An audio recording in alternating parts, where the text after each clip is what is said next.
Are you a multilingual parent who is really hesitant to speak your native language in public? Or you feel worried that your child is confused because he or she is mixing up all the languages? You are definitely not the only one. In fact, these are some of the very common struggles faced by multilingual parents around the world. In this video, I want to unpack 5 hidden but commonly faced challenges in raising multilingual children, and some of the practical strategies to overcome these challenges according to parents and language experts so that you can feel more confident in your own journey. Before we dive in, I want to tell you about this set of super fun and colorful fruit and veggie flashcards that I made. You can choose from 8 languages. They are perfect to print at home for your little ones. To get your free copy, just use the link below or scan the QR code on screen.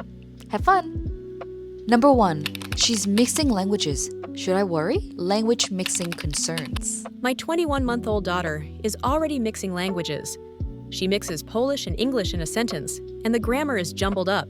We speak Filipino, English, and Spanish to my 4-year-old daughter, and she speaks English at school. She can communicate and understand, but is still confused about the pronouns in 3 languages. So when your baby says things like "Me gustan los papis" or "Gone one to the park," what they're doing is code mixing, and research says this is completely normal and even an expected part of bilingual development. Code mixing is a short-term phase for children learning 2 languages. This is perfectly normal and quite common. Linguists have found that children can naturally figure out that 2 different languages are 2 different systems from a very young age without being taught, and that's amazing. In fact, multilingual adults do this too, just with more fluency and awareness. And this is code switching. And here's how it's different from what kids do. Code mixing is mixing languages due to incomplete knowledge of one or both languages, and it's more common in young children. Code switching, on the other hand, is switching between languages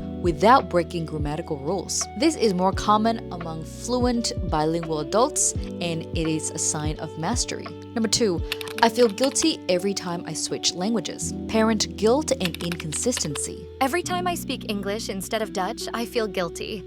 It can be quite exhausting on top of the mental load of everything else. Guilt can hit hard, especially when, as parents, we feel like we're not doing enough or we're not doing it right. It can be challenging to stick with bilingual parenting for a whole host of reasons. It can be parenting life, or having a non-native level of proficiency, or simply having to mix languages to have a basic communication with your child to have their needs met. So if you're about to lose hope, here's good news. The research says it's okay. There's actually no perfect strategy. There's no one-size-fits-all approach. Whether you follow one parent, one language, or minority language at home, or a mix of multiple approaches, what matters most is what fits your real life. And if you're still at the crossroad of deciding what strategy and what approach works best for you, here are 4 guiding questions from the author of Raising a Bilingual Child to help you figure it out. Number 1, do you and your partner both speak the minority language? If the answer is yes, then you can try out minority language at home as an approach, where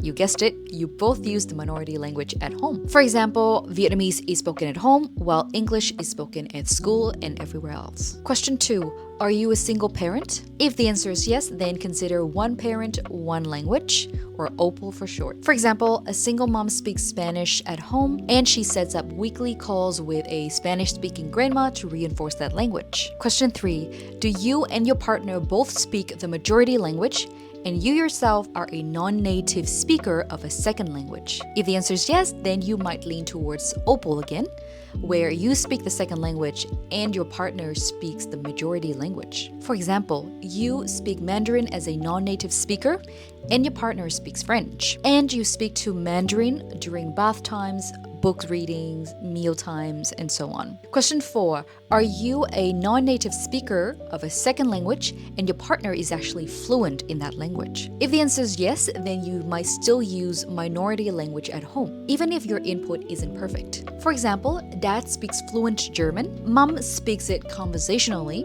and both use it at home. And number 5, are you and your partner both fluent in a different native language and you want to raise your child in 3 different languages? If so, then you might want a mix of OPAL, minority language at home, and time and place. So in our family's example, mom speaks Vietnamese, Dad speaks Mandarin, and we communicate to each other in English. We plan to stick with a combination of one parent, one language, and minority languages at home, while letting our kid pick up English outside naturally as we live here in Australia. If you want to learn more about the 5 proven methods for raising a bilingual child, including one parent, one language, a minority language at home, time and place, and the family profiles most suitable for each approach, then you might want to see this video here where I covered all that. Number 3. People look at me like I'm weird, feeling judged as a non-native speaker. A lot of parents share that they struggle with the judgment of them and their children not sounding like a native speaker. I struggle with being fluent, but not a native speaker. Sometimes the judgment from native speakers is pretty rough.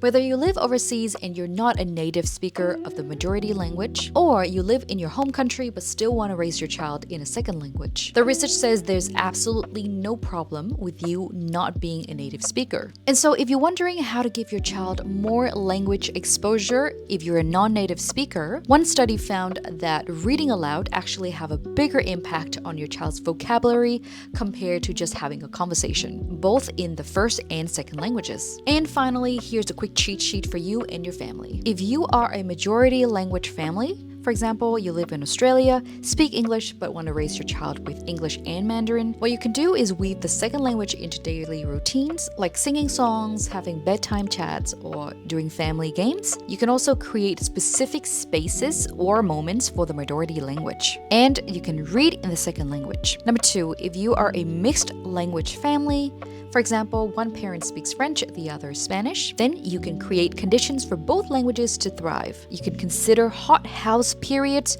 where you do short bursts of intensive use of the weaker language. And you can conduct a simple language audit to figure out which parent is actually speaking which language, when and where, just to figure out exactly how much language exposure your child is getting with each language. And number 3, if you are a minority language family, for example, both parents speak Vietnamese at home, but your child hears English everywhere else, then try to use the minority language at home as much as possible, especially in the earlier years. And don't be shy to use your most comfortable language with your child. It actually builds deeper cognitive and emotional connection. Our family actually sits in the mixed language profile, but I'm curious about you.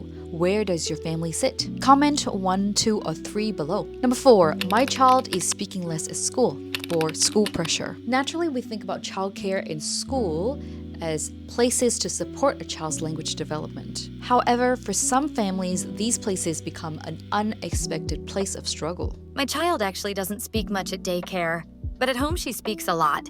In part 1 of this topic, we talked about what happens when there is no support from a school, community, family. But sometimes, even when the support is there, well-meaning intentions and enthusiasm from a child's school or community can actually do more harm than good, especially when it chips away at a child's confidence. And here's what one parent shared. When my oldest daughter started school, several teachers tried to talk with her in the minority language. They had different accents, and she couldn't understand them. She began to doubt her own skills. She started to refuse to say she spoke her minority language. And that's why it's so important to talk to teachers as well as your child, to have that clear communication and also to set clear expectation, to constantly check in with your child to avoid any confusions. And if you're thinking about enrolling your child in a bilingual program at school or elsewhere, here is a practical checklist to help you evaluate the quality as well as the suitability of these programs. Definitely keep in mind these criteria regarding the curriculum and lesson plans, the materials and environments, teacher qualifications and their approach, and the types of activities offered. And number 5, will my child fall behind at school? Community language concerns. It can be a really tall task to think about your child's schooling, their performance, extracurricular activities, and on top of that, trying to raise them in 2 or 3 languages. You might feel torn about introducing your native language to your child and whether that will hold them back from fitting in with their peers. The fear that they don't speak the community language well enough. I do fear that they will be behind once they go to school. While it's true that bilingual children may start off saying fewer words in each language, over time they can catch up and even outperform their monolingual peers, both in terms of skills like problem solving, cognitive flexibility, and metalinguistic awareness, as well as their total understanding across two languages. And finally, when it comes to the majority language, there is a common struggle that your child at some point ends up getting too comfortable with it. My 4-year-old responds in English, understands 75% of what I say in French. He will ask what it means when he doesn't understand, but I have to nudge him to speak French. And so when this happens, here are some strategies to help you rebalance that exposure and bring the minority language back into play. Number one is to pretend to not understand the majority language, and that encourages your child to switch back to minority language. Number two is make a guess or repeat what your child said in the minority language as a question. Number three is to code switch and change back to the minority language altogether. And it might take you a couple of times or many different tries, but persistence will become a habit, and that can make a big difference over time. And that's a wrap on the hidden challenges of raising a bilingual child from stories shared by 60 families all around the world. If you want to check out more stories like this, where parents share the biggest regrets when it comes to raising a bilingual child, the best resources, how to use screen time to support language development, check out this playlist right here. Thank you so much for being here, and see you next time.